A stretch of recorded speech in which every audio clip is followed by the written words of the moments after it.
program ya 6 bulan pertama kita, dan jadi topiknya itu apa ya kok? Saya kok lupa ya.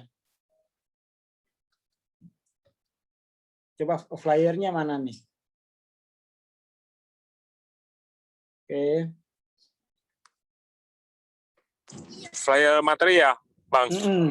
Oh, sebentar, Bang.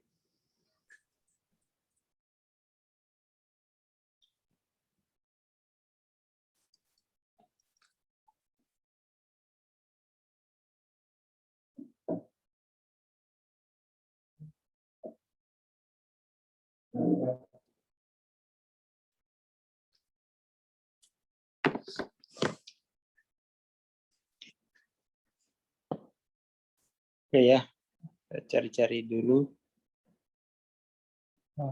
Mana tuh ya acaranya? Sebentar, ini kali ya. Oh iya. Kok ini terus? Salah.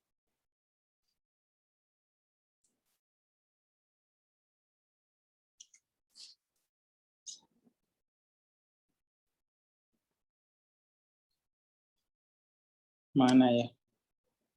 Yalah, buka baru. Karir.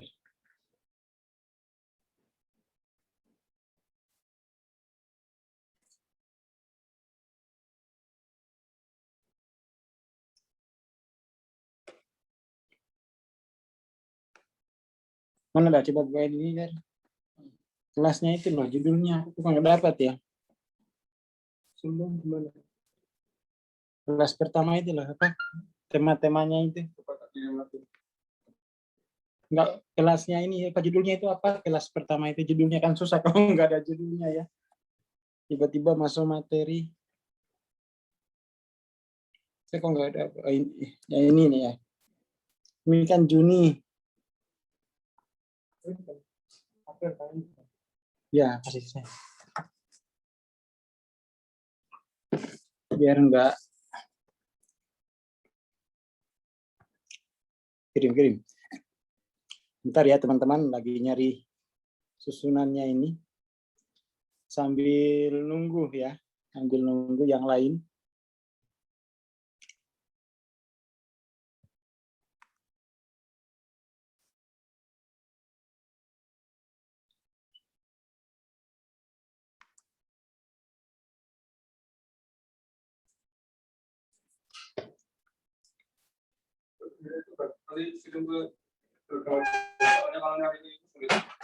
Ya, yang tadi mana?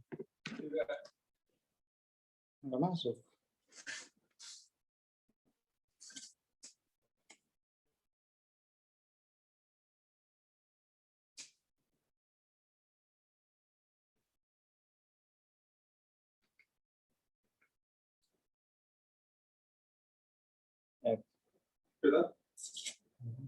Ini kok belum masuk ke saya ya?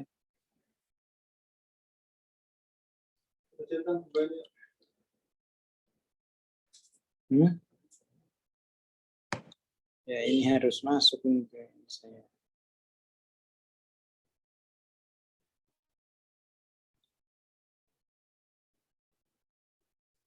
Oke ya, kita mulai saja. Ini ada berapa peserta nih? Sudah 68 ya. Oke, kita mulai. Bismillahirrahmanirrahim. Assalamualaikum warahmatullahi wabarakatuh. Ini kita kelasnya ya, kelas kedua, pada 9 April 2021. Topiknya tentang kegunaan ya peta ya. Kegunaan peta dalam hal ini mengenal dan mengukur kemajuan dengan peta kesadaran. Kita akan mengukur ya kemajuan dengan peta kesadaran. Sebelum kita ke peta kesadaran, mari kita bahas dulu kemajuan ya.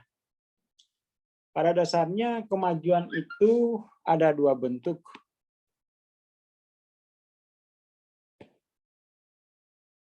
Pertama, kemajuan itu yang disebut dengan pertumbuhan,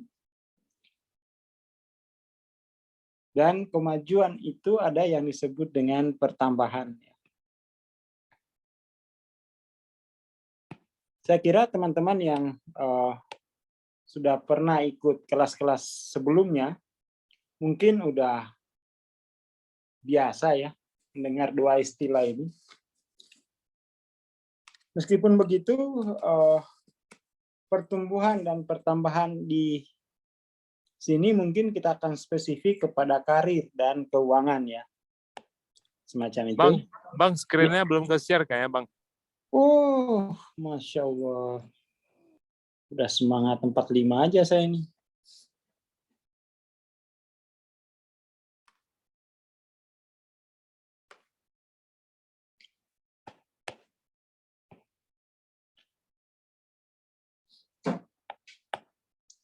Jadi saya ulangi ya bahwa kemajuan itu ada dua model ya.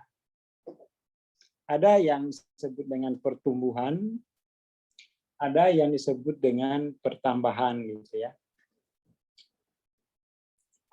Singkatnya begini, pertumbuhan itu kemajuan yang bersifat dimensional ya. Dimensional itu seperti apa? Dimensional itu seperti misalnya perubahan atau kemajuan dari kepompong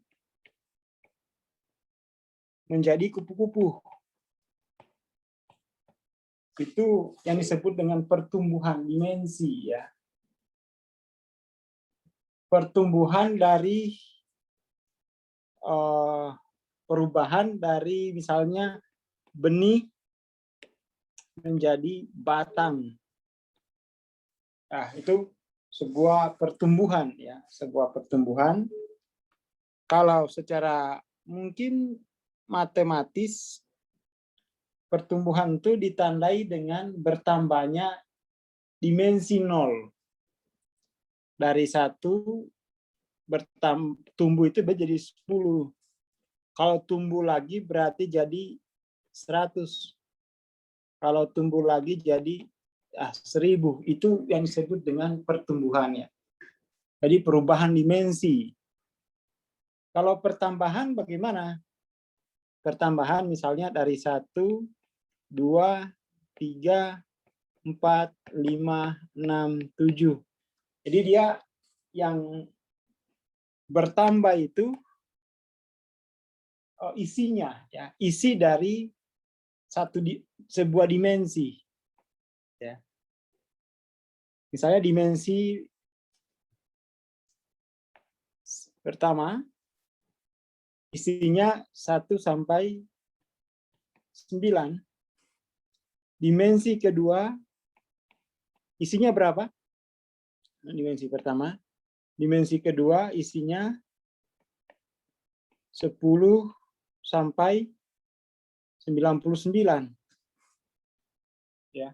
Dimensi ketiga isinya 100 sampai 999. Jadi yaitu kemajuan bisa dipahami seperti itu gampangnya ya. Nah, dalam peta kesadaran juga itu ada kemajuan yang sifatnya pertumbuhan dan ada yang sifatnya pertambahan. Maka sebaiknya memang ini yang harus dikejar itu, yang harus dimanifestasikan ya, itu adalah pertumbuhan ya. Jangan sampai kita tidak mengenal konsep kemajuan lalu hanya mengira bahwa yang ada hanya pertambahan. Jadi istilahnya tidak eksponensial ya. Tidak eksponensial, tapi hanya deret. Hanya deret. Seperti itu.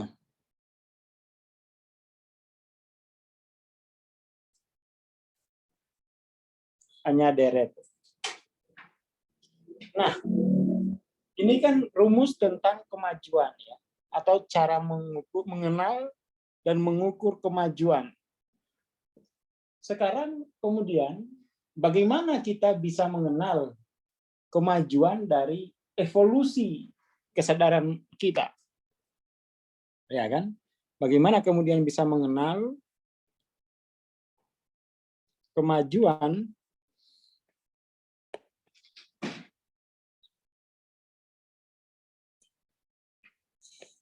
pennya nggak warna ungu ya, siap. Kurang jelas, siap. Kalau ini gimana? Jadi bagaimana kita mengenal dan mengukur evolusi jiwa kita? Ya kan? Apakah kita setiap tahun mengalami lompatan pertumbuhan? Kalau kita tidak mengerti cara mengukurnya, lah bagaimana kita bisa mengetahui ya? Mengetahui kepastiannya apakah kita setiap tahun jiwa kita itu tumbuh ya. Nah, disinilah pentingnya peta kesadaran.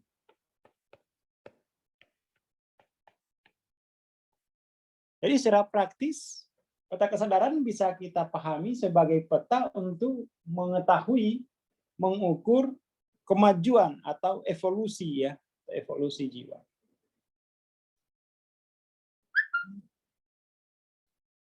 Nah,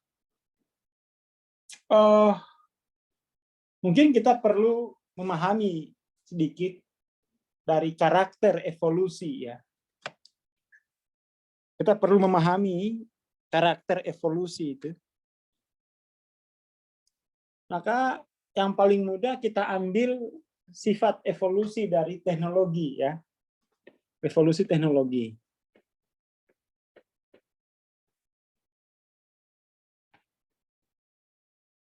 Evolusi teknologi itu dia berangkat dari apa ya? Kalau kita lihat evolusi teknologi itu, kita akan menyimpulkan bahwa semakin tinggi evolusinya, maka peralatannya semakin ringan, semakin kecil, tetapi manfaat atau fungsinya banyak. Itu kan evolusi teknologi seperti itu. Peralatannya makin ringan, makin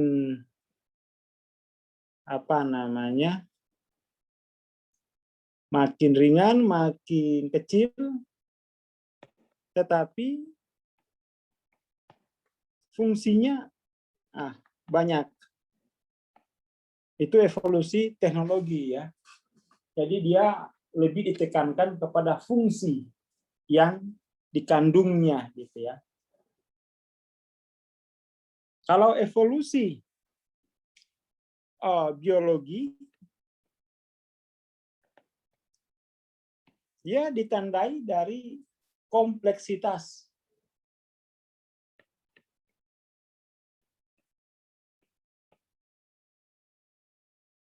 Kompleksitas dari fungsi organisasionalnya gitu ya. Misalnya dari akar, kemudian itu menjadi batang, itu kan terorganisasi seperti itu. Lalu kemudian dari batang menjadi cabang, cabang menjadi ranting, ranting menjadi anak ranting, terus dan seterusnya. Itu termasuk kompleksitas organisasionalnya, ya. Jadi semakin kompleks organisasinya, itu semakin tinggi evolusinya. Ya kan? Kalau jiwa bagaimana? Evolusi jiwa itu berangkat dari tahapannya banyak ya. Dari fear to love. Jadi dari ego menjadi cinta. Itu sifat dari evolusi jiwa. Misalnya juga dari fear atau dari dia tingkatannya banyak ya. Dari desire misalnya to peace. Pokoknya intinya jiwa itu kalau evolusinya dari kacau menjadi teratur. Ya. Dari chaos menuju order, menuju keteraturan. Itu jiwa. Keteraturannya kemudian itu mau menjadi keteraturan cinta, kedamaian, pencerahan, atau pertumbuhan intelektual, ya, seperti itu. Pertanyaannya, apa pentingnya saya kemudian harus mengetahui evolusi jiwa saya? Apa manfaat praktisnya? Maka menjawab pertanyaan semacam itu kita ada dua pendekatan. Kita bisa mencontoh seseorang, ya, mengambil rujukan contoh, atau kita perlu berikan data, ya, data.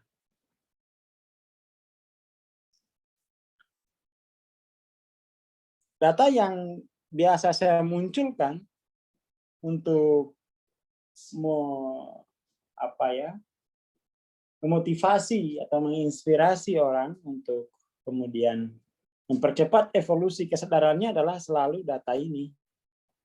Karena nggak mungkin saya menceritakan kisah pribadi pada orang yang tidak saya kenal, gitu ya. Maka kemudian ya mau nggak mau data ini lagi yang harus saya tampilkan. Seperti itu.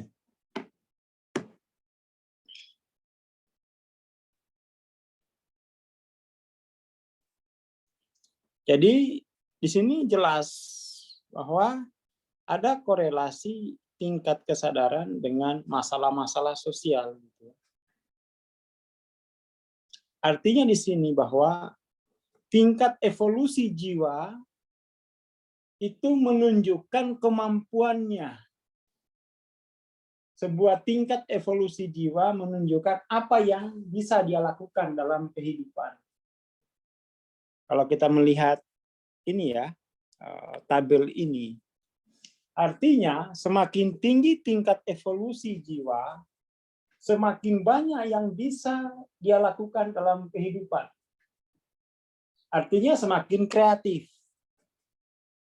Jadi bisa kita bilang juga bahwa evolusi jiwa itu bergerak dari survive to kreatif.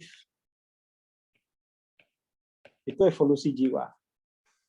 Geraknya dari survive ke kreatif. Tentu saja kita tertarik dengan kreativitas. Karena kreativitas itu terkait dengan bagaimana kita menghadapi persoalan, bagaimana kita menyelesaikan persoalan, atau kreativitas ini kan kalau secara ekonomis ini mahal, ya. Jiwa yang kreatif itu adalah jiwa-jiwa yang terus berusaha, yang mampu menghiasi dunia ini, ya, menjadi taman surga. Itu kan jiwa-jiwa kreatif, bukan jiwa-jiwa yang survive.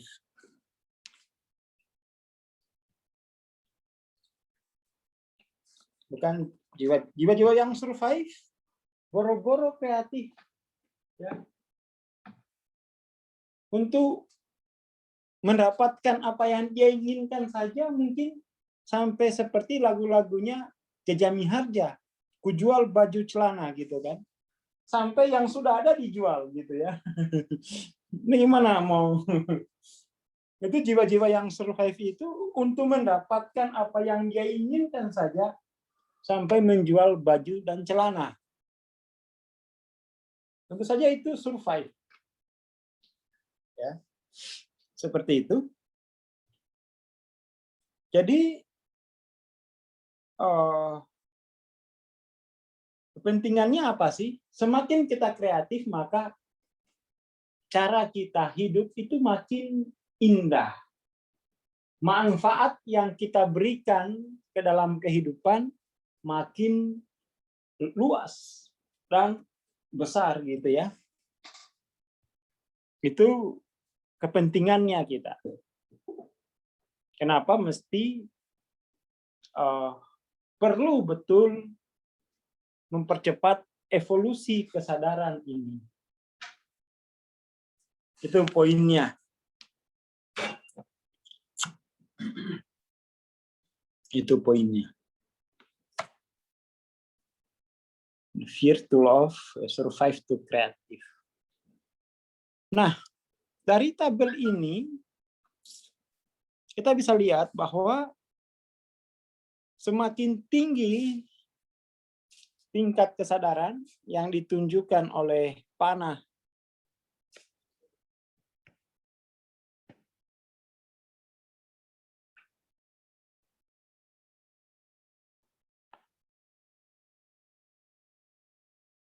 ini, itu menunjukkan tingkat kreatifnya makin besar. Sehingga kita bisa lihat ketika tingkat kreatifnya makin besar, masalah-masalah dalam kehidupan itu menuju nol. Zero problem ya. Menuju nol. Semakin tinggi itu nol dan kebahagiaan 100%. Siapa orang di dunia ini yang tidak ingin bahagia? Semua ingin bahagia. Ya kan? Jadi itu manfaat dari percepatan evolusi kesadaran. Nah, malam ini topiknya adalah mengenal dulu ya, mengukur kemajuan dengan peta kesadaran. Mari kita lihat peta kesadaran itu.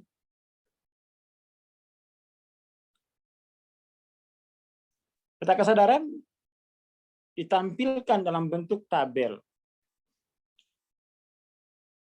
Bentuk tabel dan lalu kemudian saya modifikasi biar lebih mudah mungkin dipahami. Saya bikinkan begini. Saya bikin begini. Ini menunjukkan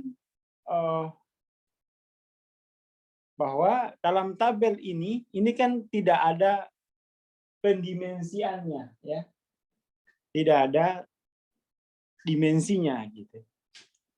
Padahal untuk memahami dimensinya penting untuk menunjukkan pertumbuhannya. Ya. Karena tadi kita sudah bahas bahwa pertumbuhan itu kan sifatnya dimensional ya, perubahan dimensi, bukan pertambahan. Maka kemudian secara dimensional kita bisa bagi seperti ini. Jadi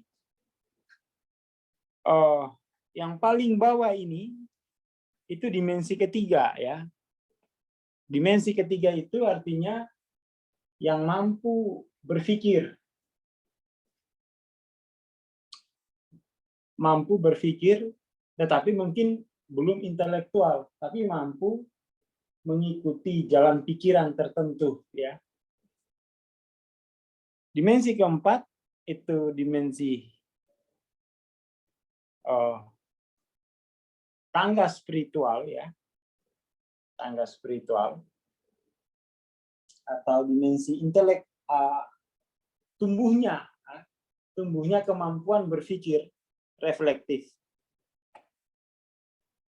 Nah, yang perlu dipahami dari peta kesadaran ini bahwa titik kritis pertama itu di level 200. Di level 200 ini.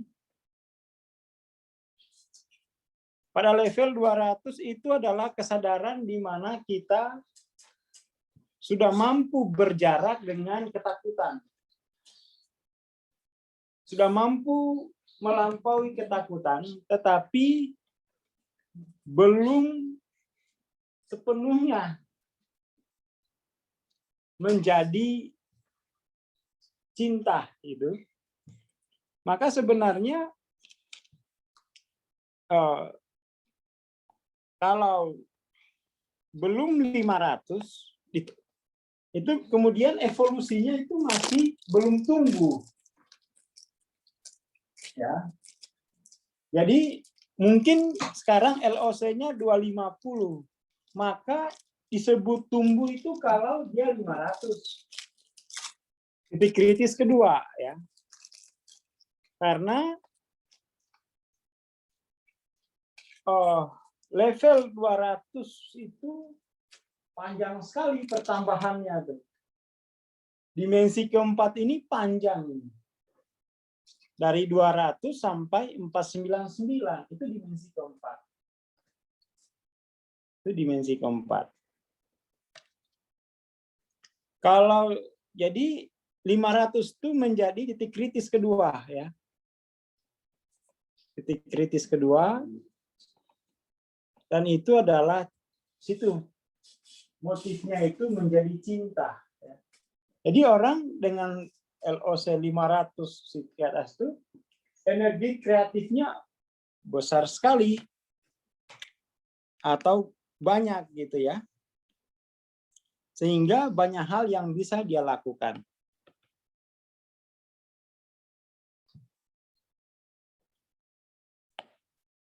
Seperti itu.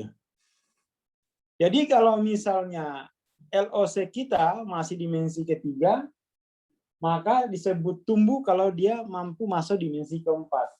Kalau awalnya dimensi keempat, disebut tumbuh kalau dia masuk dimensi kelima. Itu cara mengukur kemajuan ya. Kemajuan evolusi jiwa dengan peta kesadaran. Nah, di sini kita ada file lagi ya. Kita lihat pengkategoriannya. Pada dimensi ketiga, jiwa itu tidak punya kemampuan reflektif. Jadi tidak punya kemampuan reflektif untuk memisahkan diri dari masalah. Jadi pada dimensi ketiga ini,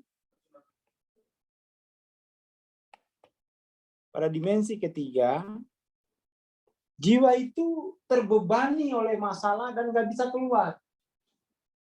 Ini kalau jiwa-jiwa di dimensi ketiga ini nanti seperti lagu-lagunya Bang Roma ya, gali lubang tutup lubang. Atau yang tadi lagu-lagunya Jaja Miharja ya, kujual baju celana.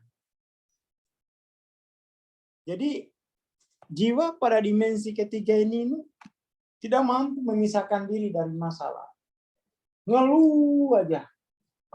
Ada aja, banyak sekali masalahnya. Ya. Lihat Pak Jokowi menikahkan putranya, masalah bagi dia. Lihat Atta Halilintar nikah, masalah bagi dia. Pokoknya apapun di dunia ini selalu jadi masalahnya. Ya. Lihat apa lagi? Lihat pandemi udah mau berakhir, masalah bagi dia. Pokoknya dimensi ketiga ini, apapun yang hadir, selalu jadi masalahnya bagi dia.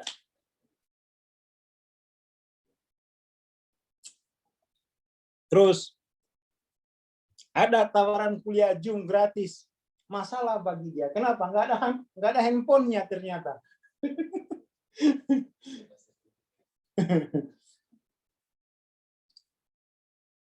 Apapun dijadikan masalah ya. Dan ini, jiwa ini akan tuntas kalau dia sudah dimensi kelima.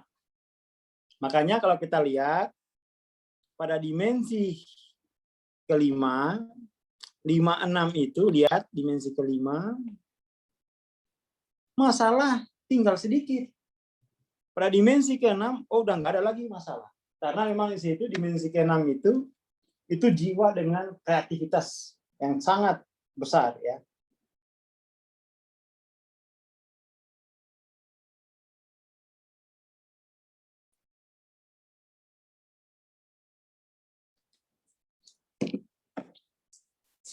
Seperti itu. Jadi teman-teman ini kan udah ngirimin ini ya nama-nama untuk diukur LOC-nya.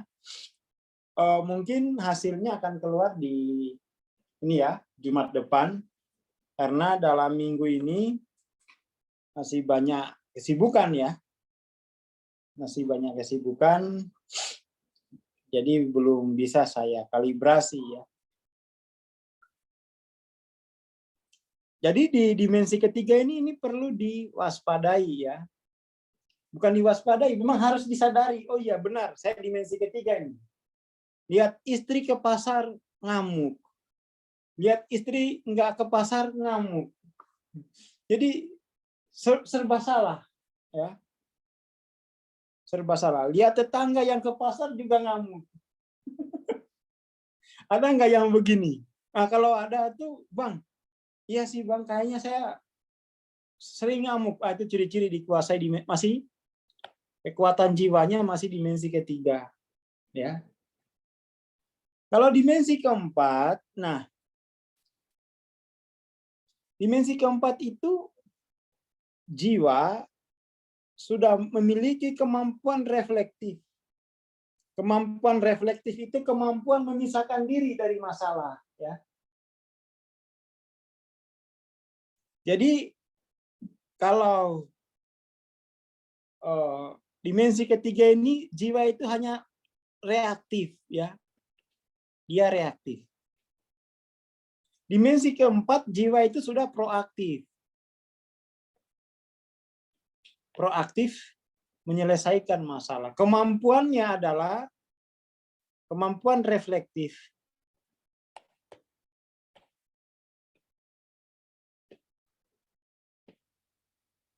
Kemampuan reflektif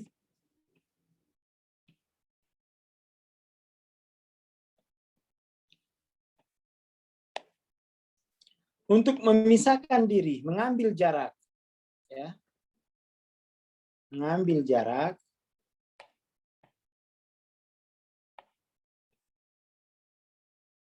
dari masalah. Ini level-level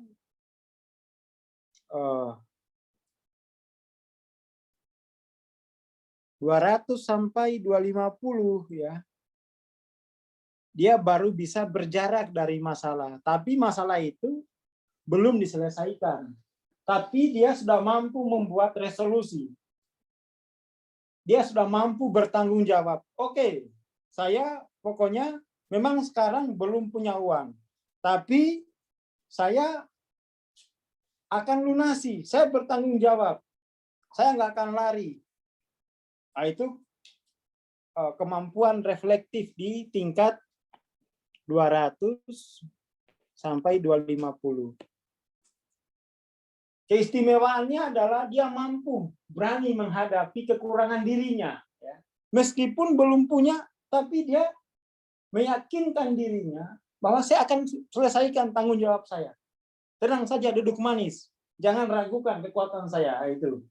Meskipun belum tahu, mau piye carane. Wah, itu.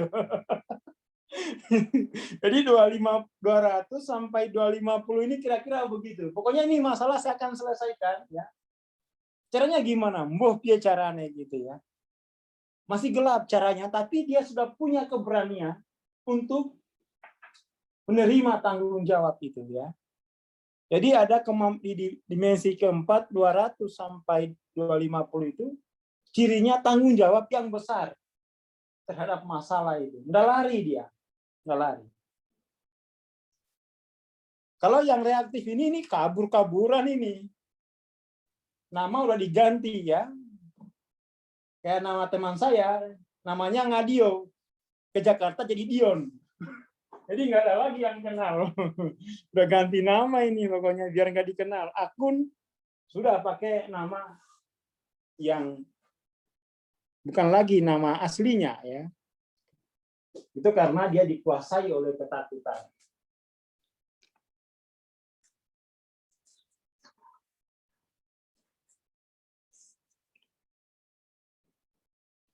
Ya. Nah, ada kemampuan reflektif yang lebih besar dari mengambil tanggung jawab, yaitu mulai menyelesaikan masalah. Masalah itu udah mulai dicicil penyelesaiannya. Itu kemampuan jiwa di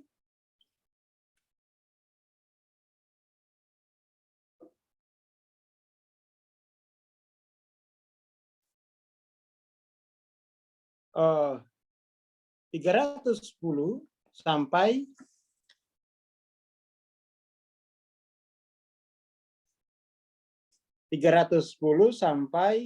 499 ya.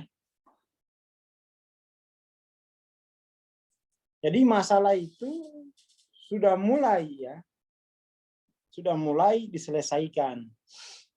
Bukan sekedar ambil tanggung jawab, tetapi sudah mulai ada penyelesaiannya. Sudah mulai ada penyelesaian. Itu di tingkat 310 sampai 499 ya.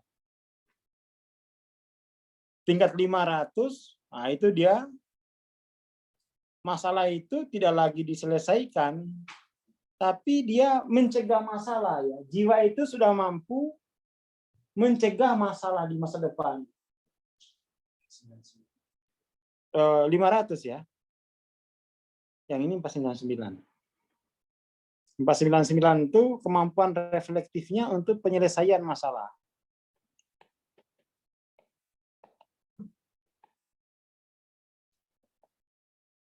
Sementara 500 itu jiwa itu sudah mampu memprediksi masalah dan mencegahnya.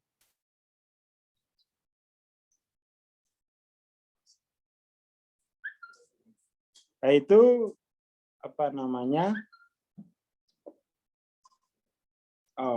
Level-level kemampuan jiwa itu ya dalam mengatasi persoalan. Sudah sejauh mana evolusi jiwa kita? Itu nanti akan tergantung kalibrasi ya, kalibrasi yang akan mungkin dibagikan minggu depan ya. Dan nanti sekaligus dicarikan apa namanya, akan diberitahu apa sih manfaat pengukuran LOC itu. Jadi untuk melihat kemampuan jiwa ya, untuk melihat tingkat kreativitas jiwa ya, seperti itu. Mungkin untuk malam ini itu dulu ya, kegunaan peta ya. Kegunaan mengenal dan mengukur kemajuan dengan peta kesadaran. Paling enggak kita mengerti ya, di tingkat 500 itu sudah bukan lagi proaktif, tapi sudah partisipatif ya. Partisipatif itu sudah pencegahan gitu ya, masalah itu. Partisipatif, di 600 baru kreatif. Ya, seperti itu. Mungkin malam ini itu dulu ya untuk presentasinya. Jika ada pertanyaan, nanti akan apa namanya, di sesi yang keberapa gitu, di bulan April ya, tanggal 30 di akhir bulan, nanti pertanyaan dari sesi pertama sampai sesi keempat itu akan dijawab semua. Mungkin itu ya dari saya untuk malam ini. Terima kasih. Saya kembalikan kepada Kotoni ya untuk. Iya. Oke, Bang Aswad, terima kasih untuk sharingnya malam ini. Ya, sahabat kelas, mungkin kalau ada yang mau bertanya atau ada pertanyaan bisa di chat ya ke WA saya atau di ruang Zoom ini ya. Pertanyaan akan kita kumpulin, akan dibahas di akhir bulan ya.